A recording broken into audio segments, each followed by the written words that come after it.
많은 분들이 이렇게 말씀하시더라고요. 은퇴하면 무조건 일을 계속해야 행복하다. 정말 그럴까요? 요즘 이런 이야기를 자주 들으세요.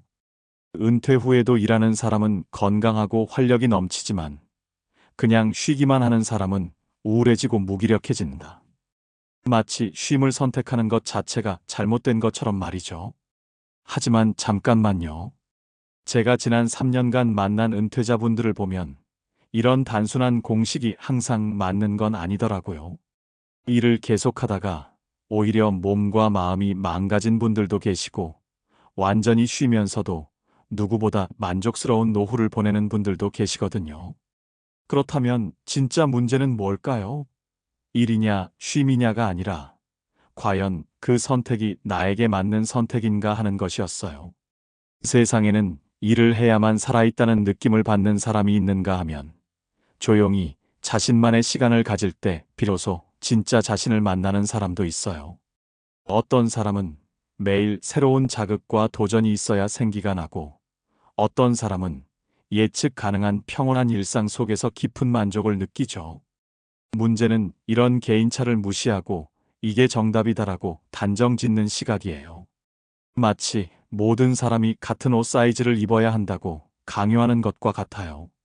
누군가에게는 딱 맞는 옷이 다른 사람에게는 너무 크거나 작을 수 있는데 왜 은퇴 후 삶은 모든 사람에게 똑같은 방식이 좋다고 말하는 걸까요? 더 놀라운 건 이런 획일적인 조언들 때문에 오히려 혼란스러워 하시는 분들이 많다는 거예요. 다들 일을 계속하라고 하는데 나는 정말 쉬고 싶은데 이게 잘못된 건가? 골프를 배우라고 하는데 나는 사람들과 어울리는 게 피곤한데 억지로 해야 하나? 여행을 다니라고 하는데 나는 집에서 책 읽는 게 더 좋은데 이상한 건가? 이런 고민들 말이에요. 여러분, 혹시 이런 생각 해보신 적 없으세요? 남들은 다 행복해 보이는데 나만 이렇게 갈팡질팡하는 건 아닐까? 안심하세요. 갈팡질팡하는 게 정상이에요. 왜냐하면 지금까지 우리는 정작 가장 중요한 질문을 건너뛰고 있었거든요. 그 질문이 뭐냐면 나는 도대체 어떤 사람인가? 예요. 이 질문에 대한 답 없이 아무리 좋다는 활동을 해봐도 아무리 성공했다는 사람의 방법을 따라해봐도 오래가지 못해요. 마치 나침반 없이 항해하는 것과 같거든요. 오늘 이 영상을 끝까지 보시면 여러분은 두 가지를 얻게 되실 거예요. 첫 번째는 남들의 조언에 휘둘리지 않고 진짜 자신에게 맞는 은퇴 생활을 설계하는 방법이에요. 일을 할지 쉴지, 골프를 할지, 독서를 할지, 이런 선택들이 더 이상 고민거리가 아니라 명확한 기준으로 판단할 수 있게 되실 거예요. 두 번째는 더 중요한 깨달음이에요. 60대 이후의 행복은 무엇을 선택하느냐가 아니라 누가 그 선택을 하느냐에 달려 있다는 것을 말이죠. 즉, 자기 자신을 제대로 아는 사람만이 진짜 만족스러운 노후를 만들 수 있다는 진실을 발견하게 되실 거예요. 그리고 영상 마지막에는 한 가지 충격적인 사실도 알려드릴게요. 외 같은 조건에서 시작한 두 사람이 5년 후 완전히 다른 삶을 살게 되었는지, 그 결정적인 차이가 무엇이었는지 말이에요. 이걸 알고 나면 여러분의 은퇴 후 인생 계획이 180도 바뀔 수도 있어요. 자, 그럼 지금부터 시작해 볼까요?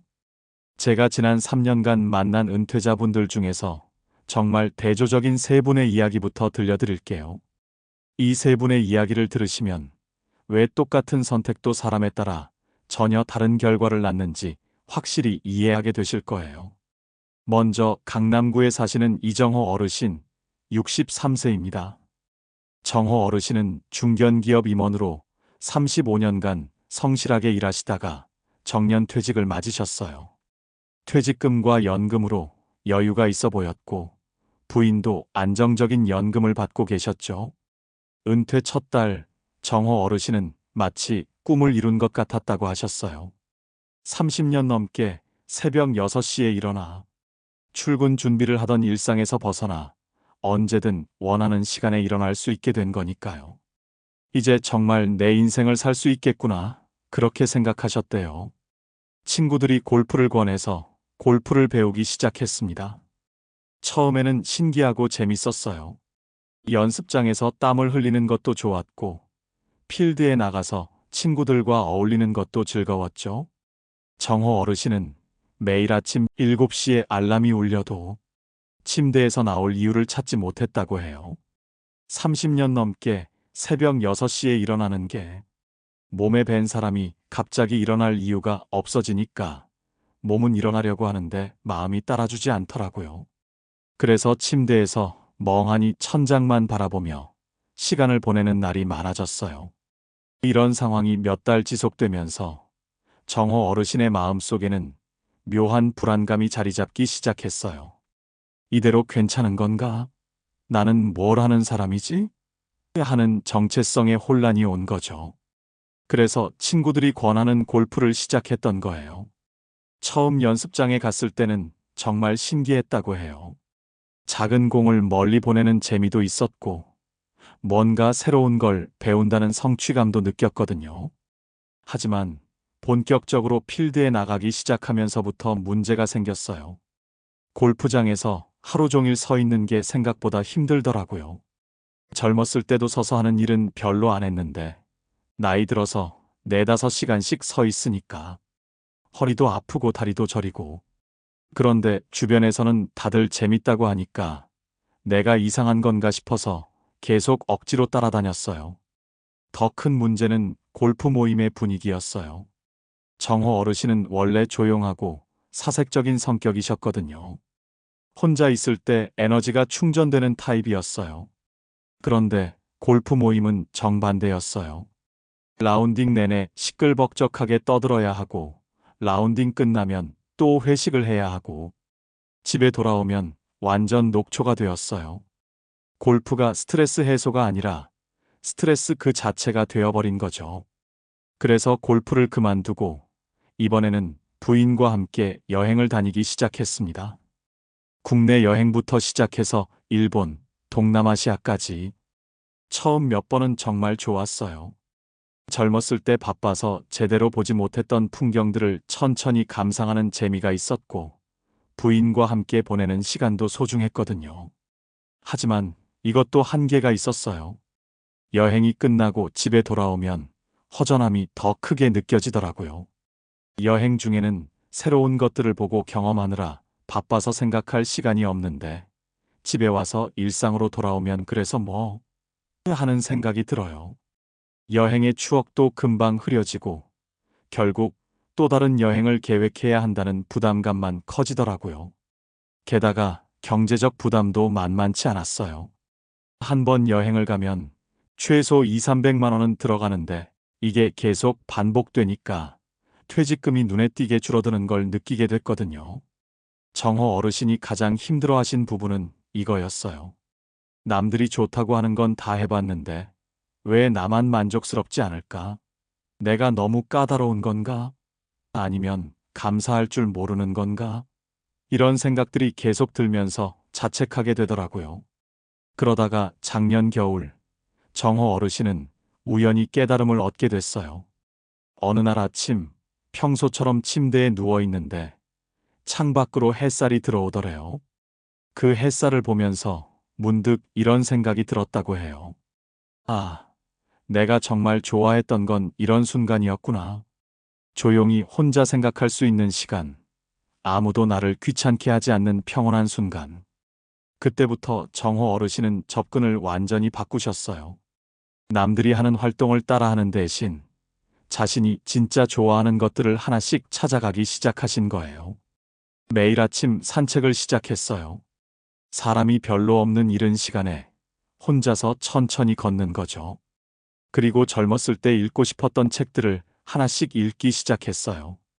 처음에는 이렇게 단순한 일상이 과연 만족스러울까 싶었는데, 몇 달 지나니까 이게 진짜 나한테 맞는 삶이구나 하는 확신이 들더라고요. 골프장에서 억지로 웃으며 떠들던 그때보다 지금이 훨씬 행복해요. 지금 정호 어르신은 아침에는 산책을 하고, 오전에는 독서를 하고, 오후에는 간단한 집안일이나 요리를 하면서 하루를 보내세요. 언뜻 보면 평범해 보이지만 어르신은 이전 어느 때보다 만족스러운 일상을 보내고 계세요.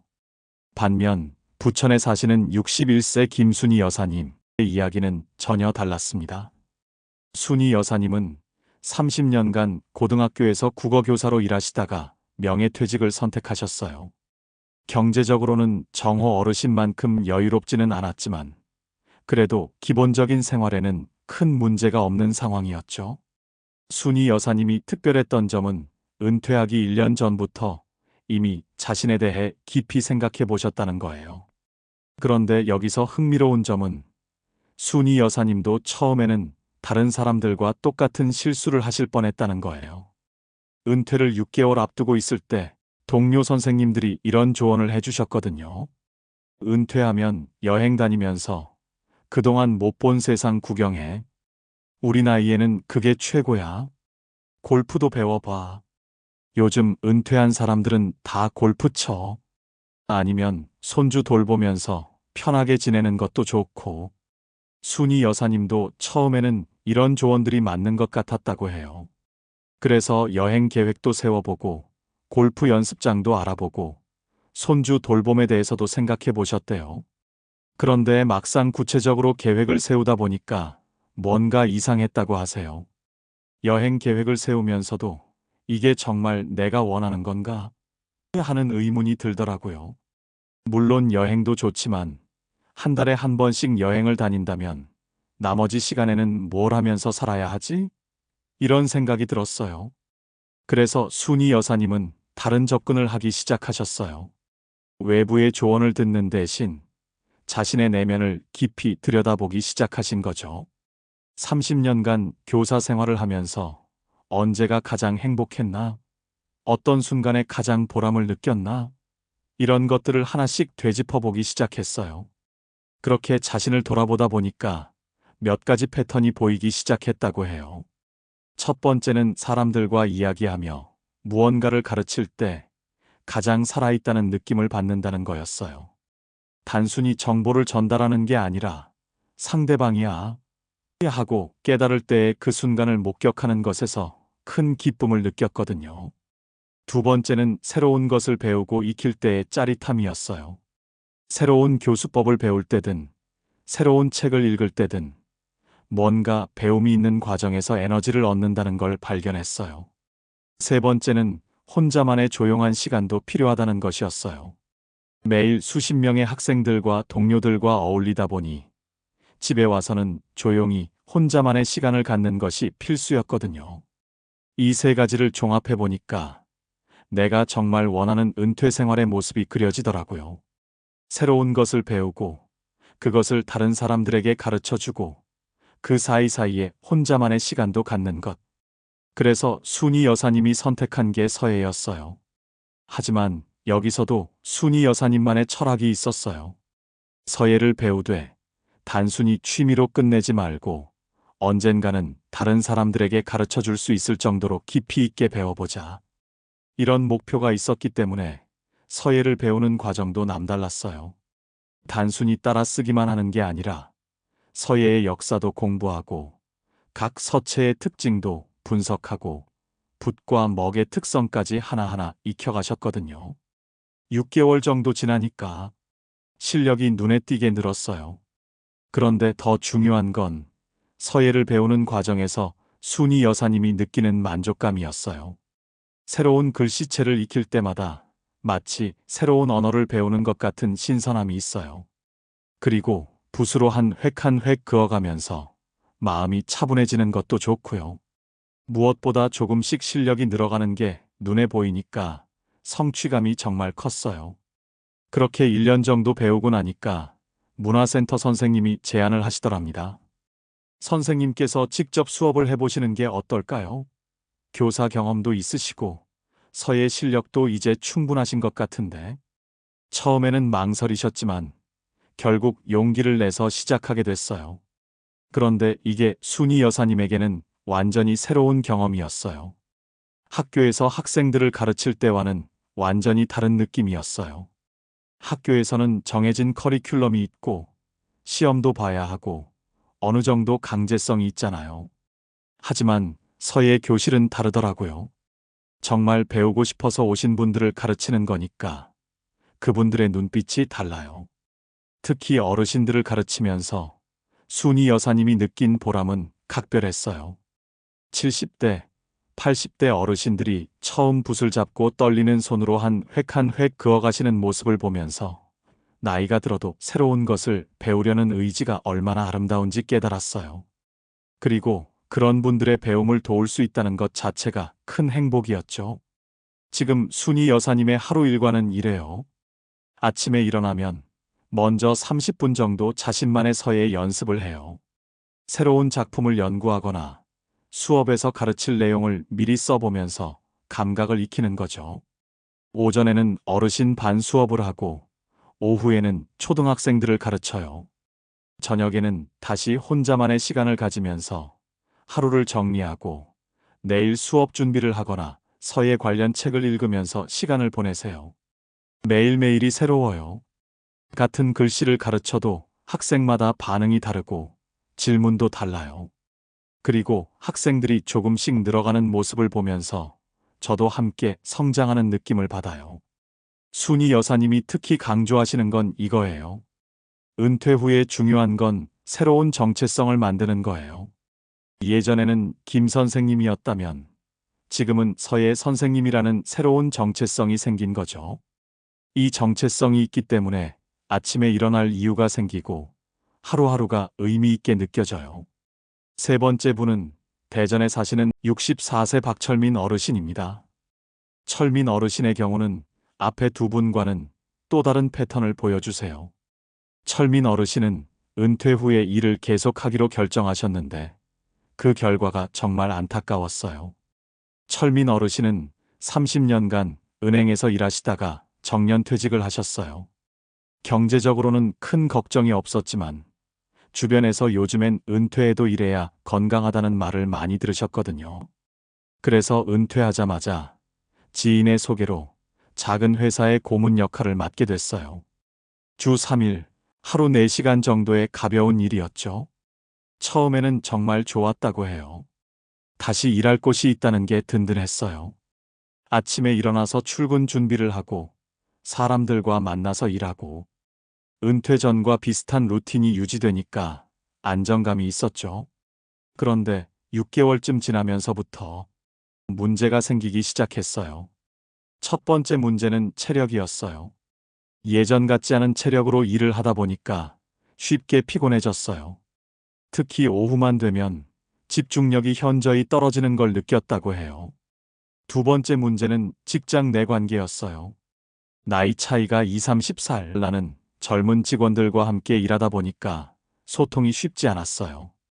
젊은 직원들은 모든 걸 빠르게 처리하려고 하는데 저는 차근차근 검토하고 신중하게 결정하는 스타일이거든요.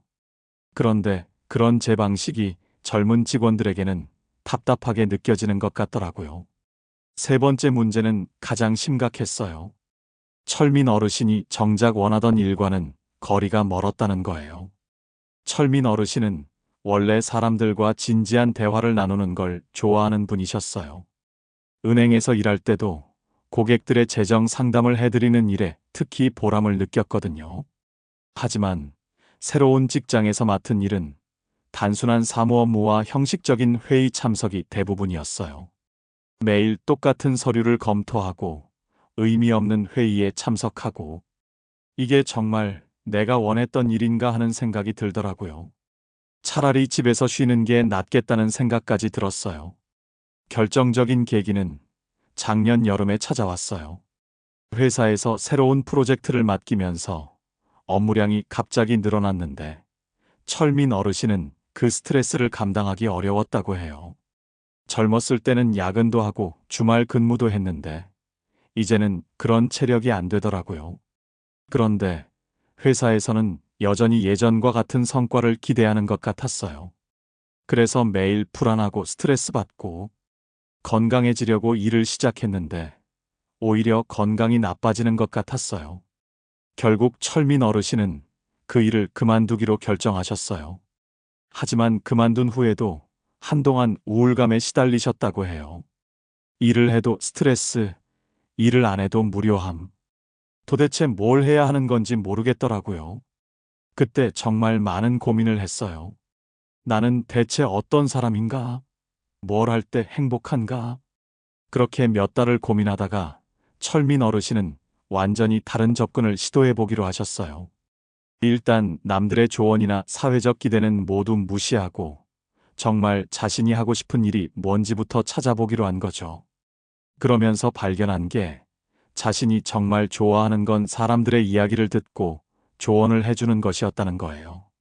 은행에서 일할 때 가장 보람됐던 순간들을 돌이켜보니까 모두 고객들의 고민을 들어주고 해결책을 제시했을 때였어요. 그런데 새로운 직장에서는 그런 기회가 전혀 없었던 거죠. 그래서 철민 어르신이 선택한 건 동네 경로당에서 무료 재정 상담을 해드리는 일이었어요. 처음에는 주변에서 돈도 안 되는 일을 왜 하냐고 만류했지만 철민 어르신은 확신이 있었어요. 돈을 벌기 위한 일이 아니라 내가 정말 좋아하는 일을 해보고 싶었어요. 30년간 쌓은 금융 지식으로 도움이 필요한 분들께 조금이라도 도움을 드릴 수 있다면 그것만으로도 충분히 의미 있는 일이라고 생각했거든요. 매주 화요일과 목요일 오후 2시간씩 경로당에서 어르신들의 재정 상담을 해드리기 시작했어요. 연금 관리, 적금 상품 선택, 상속 관련 상담 등등 정말 다양한 상담 요청이 들어왔어요. 그런데 놀라운 일이 벌어졌어요. 이전 직장에서 일할 때는 매일 피곤하고 스트레스 받았는데 경로당에서 상담을 할 때는 시간 가는 줄 모르겠더라고요. 오히려 끝나고 나면 에너지가 충전되는 느낌이었어요. 더 놀라운 건 상담을 받으신 분들의 반응이었어요. 어떤 할머니는 제 상담을 받고 나서 평생 이런 친절한 상담은 처음 받아봤다고 하시면서 고마워하시더라고요. 그 순간 정말 큰 보람을 느꼈어요. 이전 직장에서는 아무리 열심히 일해도 이런 만족감을 느낀 적이 없었거든요. 지금 철민 어르신은 경로당 상담 외에도 동네 복지관에서 월 1회 재정관리 강의도 하고 계세요. 수입은 거의 없지만 어르신은 이전 어느 때보다 만족스러운 은퇴 생활을 보내고 계세요. 나이가 들어서도 누군가에게 도움이 될 수 있다는 것, 그리고 내가 가진 경험과 지식이 가치 있게 활용되고 있다는 것. 이것만으로도 충분히 행복해요. 철민 어르신의 사례에서 가장 중요한 교훈은 이거예요.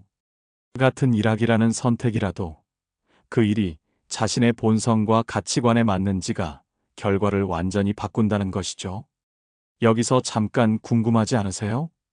분명 세 분 다 성실하게 살아오신 분들이고 나름대로 최선의 선택을 하려고 노력하셨는데 왜 이렇게 다른 결과가 나온 걸까요? 정호 어르신이 처음부터 산책과 독서를 선택했다면? 순이 여사님이 주변 조언대로 여행만 다녔다면? 철민 어르신이 처음 직장을 계속 다녔다면? 영상 마지막에 가면 이 질문에 대한 명확한 답을 드릴 테니까 조금만 더 들어보세요. 사실 이런 차이는 우연이 아닙니다. 한국보건사회연구원에서 65세 이상 은퇴자 1200명을 대상으로 5년간 추적 조사한 결과를 보면 은퇴 후 높은 만족도를 보이는 사람들에게는 몇 가지 공통점이 있었어요. 첫 번째는 자기 이해도가 높다는 점이었습니다. 자신이 어떤 환경에서 에너지를 얻는지, 어떤 활동을 할 때 몰입하게 되는지, 자신의 체력과 관심사의 범위가 어디까지인지를 정확히 파악하고 있었어요. 두 번째는 선택의 기준이 명확했다는 점입니다. 남들이 하니까, 나이 들면 의뢰하는 거니까가 아니라 내가 좋아하고 잘할 수 있으니까라는 기준으로 활동을 선택했어요. 세 번째는 실험을 두려워하지 않았다는 점입니다. 처음에 선택한 것이 맞지 않으면 과감히 방향을 바꿨어요.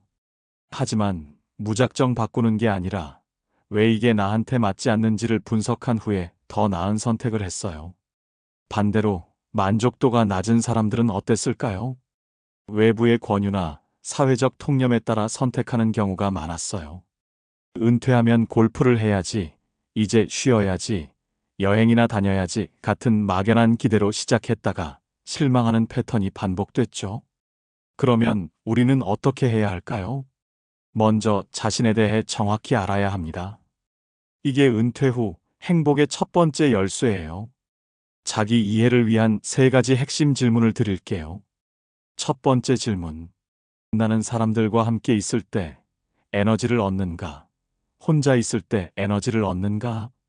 이건 정말 중요한 질문이에요. 외향적인 성향의 분들은 사람들과의 만남, 대화, 협력을 통해 활력을 얻어요. 이런 분들에게는 골프 모임, 동호회 활동, 자원봉사처럼 사회적 연결이 있는 활동이 좋습니다. 반면 내향적인 성향의 분들은 혼자만의 시간, 깊은 사색, 집중할 수 있는 환경에서 에너지를 얻어요. 이런 분들에게는 독서, 글쓰기, 그림 그리기, 원예 같은 개인적인 취미가 더 맞을 수 있어요. 여기서 중요한 건 외향적이라고 해서 반드시 사람들과 어울려야 하고 내향적이라고 해서 무조건 혼자 있어야 한다는 게 아니에요. 자신이 어느 쪽에서 더 자연스럽게 에너지를 얻는지를 아는 것이 핵심입니다. 두 번째 질문.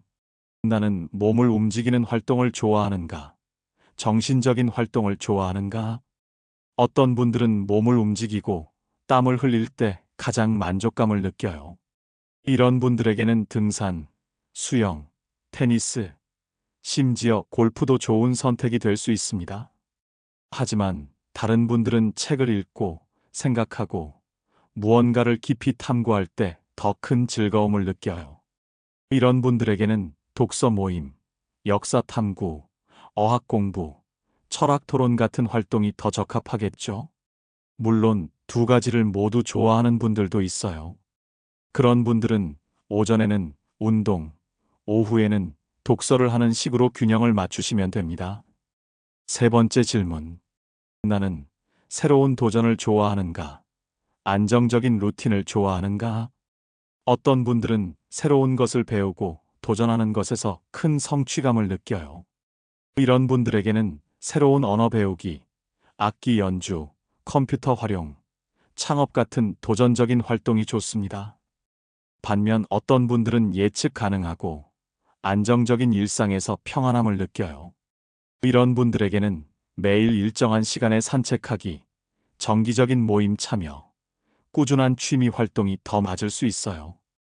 이 세 가지 질문에 대한 답을 종합하면 자신에게 맞는 은퇴 생활의 윤곽이 보이기 시작해요.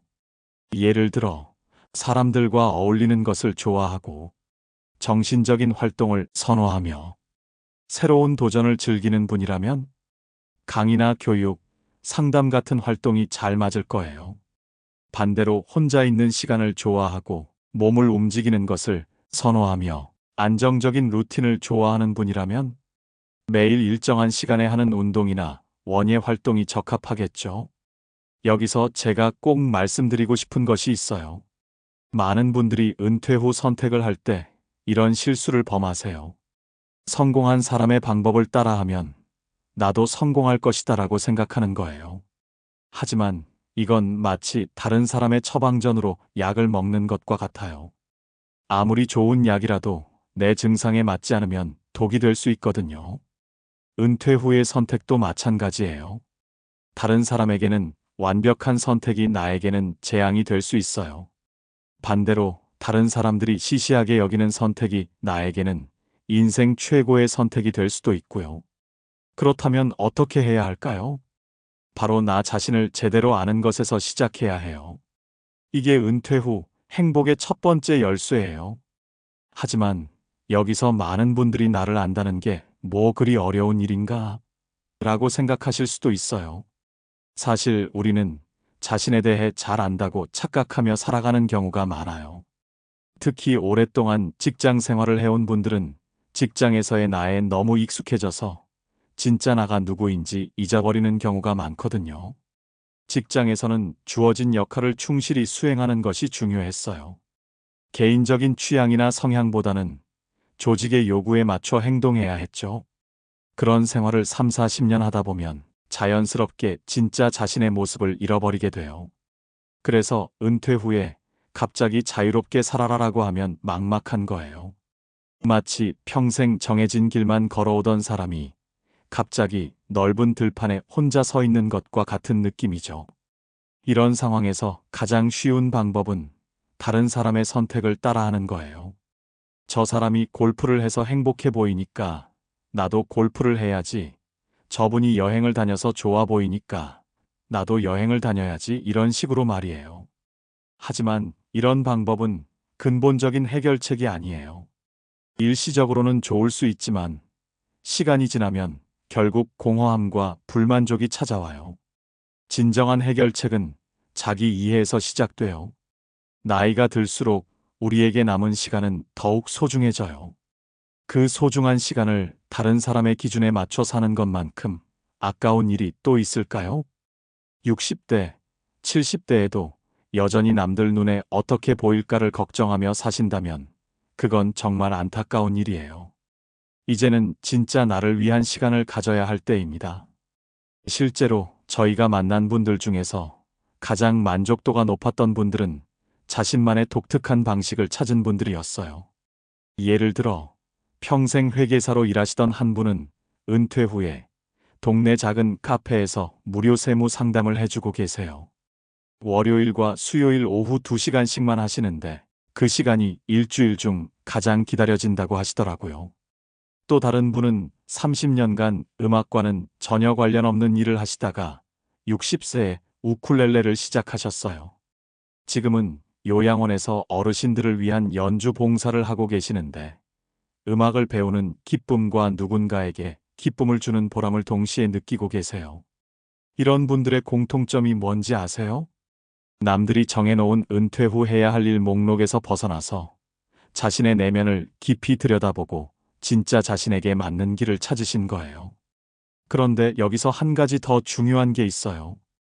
자기 이해는 한 번에 끝나는 게 아니라는 점입니다. 나이가 들면서 체력도 바뀌고 관심사도 바뀌고 상황도 바뀌어요. 그래서 지속적으로 자신을 관찰하고 이해하려는 노력이 필요해요. 작년에 좋았던 활동이 올해는 부담스럽게 느껴질 수도 있고 예전에는 관심 없던 것이 갑자기 흥미롭게 다가올 수도 있어요. 이런 변화를 받아들이고 유연하게 조정해 나가는 것도 중요한 능력입니다. 또 한 가지 말씀드리고 싶은 건 자기 이해가 이기적인 것이 아니라는 점이에요. 오히려 자신을 제대로 아는 사람이 다른 사람에게도 더 도움이 될 수 있어요. 자신의 강점을 알고 그것을 활용할 줄 아는 사람이 사회에 더 큰 기여를 할 수 있거든요. 앞서 말씀드린 순이 여사님만 봐도 그래요. 자신이 가르치는 것을 좋아한다는 걸 알고 그 능력을 사회에 환원함으로써 많은 사람들에게 도움을 주고 계시잖아요. 이제 처음에 드린 질문으로 돌아가 볼까요? 정호 어르신과 순이 여사님의 차이가 뭐였을까요? 정호 어르신은 은퇴하면 뭘 해야 할까? 라고 생각하셨어요. 그래서 다른 사람들이 하는 걸 따라 해보셨죠. 하지만 그것들이 자신에게 맞는지는 생각해 보지 않으셨어요. 반면 순이 여사님은 나는 어떤 사람인가? 부터 시작하셨어요. 자신이 어떤 활동을 할 때 가장 행복한지, 어떤 환경에서 가장 잘할 수 있는지를 먼저 파악하셨죠. 그리고 그에 맞는 활동을 찾으셨어요. 결국 차이는 여기에 있었던 거예요. 외부에서 답을 찾으려고 했느냐, 내부에서 답을 찾으려고 했느냐의 차이. 무엇을 할까? 에 집중했느냐, 나는 어떤 사람인가? 에 집중했느냐의 차이. 공자는 이런 말을 했습니다. 나 자신을 알면 100번 싸워도 위태롭지 않다. 이 말은 전쟁에만 적용되는 게 아니에요. 인생의 모든 선택에 적용되는 지혜입니다. 자신을 제대로 아는 사람은 어떤 상황에서도 흔들리지 않아요. 왜냐하면 자신만의 기준과 방향이 있기 때문이죠. 은퇴 후의 삶도 마찬가지예요. 자신을 아는 사람은 남들의 시선이나 사회적 기대에 휘둘리지 않고 진짜 자신에게 맞는 길을 찾아갈 수 있어요. 마지막으로 저는 이런 말씀을 드리고 싶어요. 은퇴는 인생의 마지막 장이 아니라 새로운 책의 첫 페이지입니다. 그동안 우리는 사회가 정해놓은 역할 안에서 살아왔어요. 학생, 직장인, 부모, 가장. 이런 역할들은 분명 의미 있고 소중한 것들이지만 동시에 우리를 어느 정도 제약하기도 했죠. 하지만 은퇴 후에는 다릅니다. 이제는 진짜 나만의 이야기를 써내려갈 수 있는 시간이에요. 다른 사람의 기대나 사회적 통념에 맞춰 살 필요가 없어요. 진정한 나의 목소리에 귀 기울이고 진정한 나의 욕구를 충족시킬 수 있는 시간이죠. 이 소중한 기회를 놓치지 마세요. 60대, 70대의 시간은 결코 짧지 않아요. 평균 수명이 늘어나면서 은퇴 후에도 20, 30년의 시간이 남아 있어요. 이건 한 사람의 인생에서 결코 무시할 수 없는 긴 시간이에요. 이 시간을 어떻게 보내느냐에 따라 여러분의 인생 전체가 달라질 수 있어요. 마지막 20, 30년이 여러분 인생 최고의 시간이 될 수도 있고 반대로 가장 힘들고 의미 없는 시간이 될 수도 있어요. 그 차이를 만드는 것은 돈도, 건강도, 환경도 아니에요. 바로 자기 이해의 깊이예요. 자신을 제대로 아는 사람은 어떤 상황에서도 의미를 찾을 수 있어요. 작은 일상에서도 기쁨을 발견할 수 있고 사소한 만남에서도 감동을 느낄 수 있어요. 반대로 자신을 모르는 사람은 아무리 좋은 조건에서도 만족을 느끼기 어려워요. 늘 뭔가 부족하고, 늘 뭔가 허전하고, 늘 다른 사람의 선택이 더 좋아 보이죠. 공자는 이렇게 말했습니다. 나 자신을 알면 100번 싸워도 위태롭지 않다. 이 말은 전쟁에만 적용되는 게 아니에요. 인생의 모든 순간, 모든 선택에 적용되는 지혜입니다. 은퇴 후의 삶도 어떻게 보면 하나의 전쟁이에요. 무료함과의 전쟁, 무의미함과의 전쟁, 외로움과의 전쟁. 이런 전쟁에서 승리하려면 가장 강력한 무기가 필요해요. 그 무기가 바로 자기 이해예요.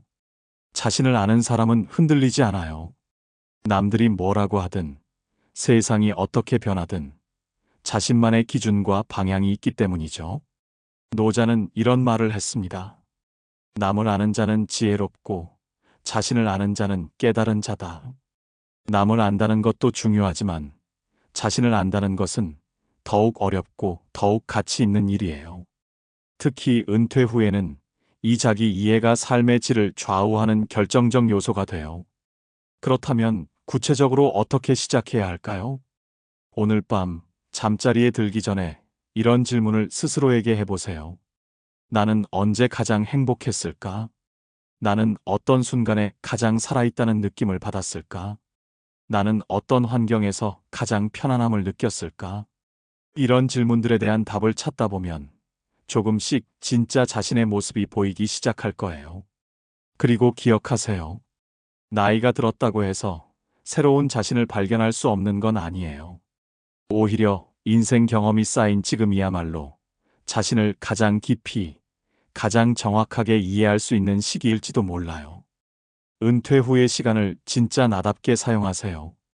다른 사람의 인생을 흉내내지 말고 진짜 나만의 인생을 창조하세요. 그것이야말로 품격 있는 노후, 후회 없는 은퇴 생활의 진짜 비밀입니다.